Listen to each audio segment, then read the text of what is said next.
G'day guys, Diction here. Dear Mr. Butterboi. It's your Butterboi! Hi.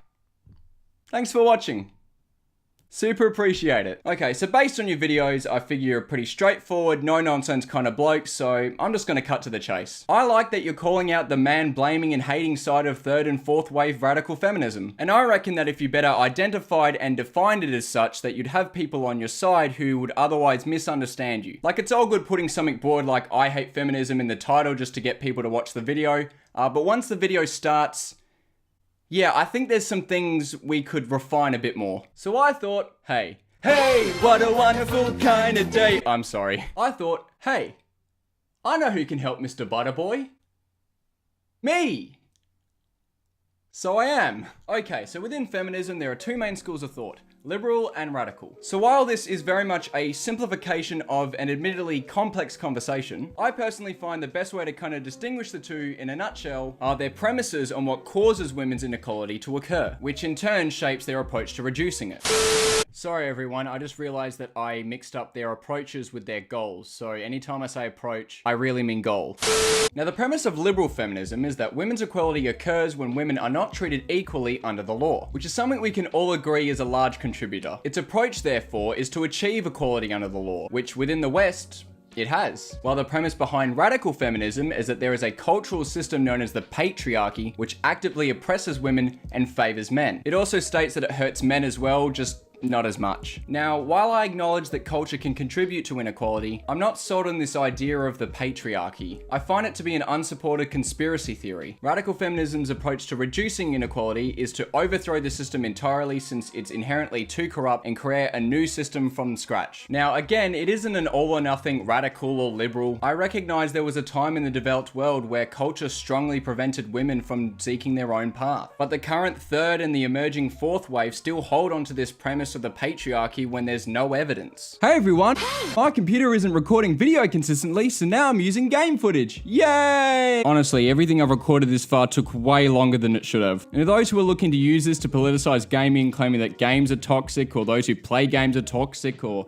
that I'm toxic because I'm using game footage while expressing a view you disagree with, just stop. I and everyone else who plays games, half of which are women, play for one reason. It's fun. And the reason I'm using game footage in this video is because I need something more interesting than a blank screen.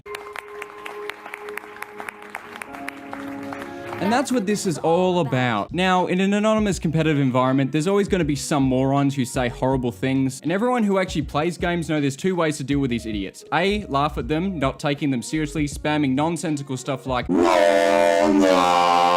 until they leave out of frustration, or B, if you don't find their attempts at mocking you funny and it's actually getting to you, mute, report, and block them. Pretty simple stuff. Most of us don't care about politics, just leave us alone to play our games. Gamers rise up!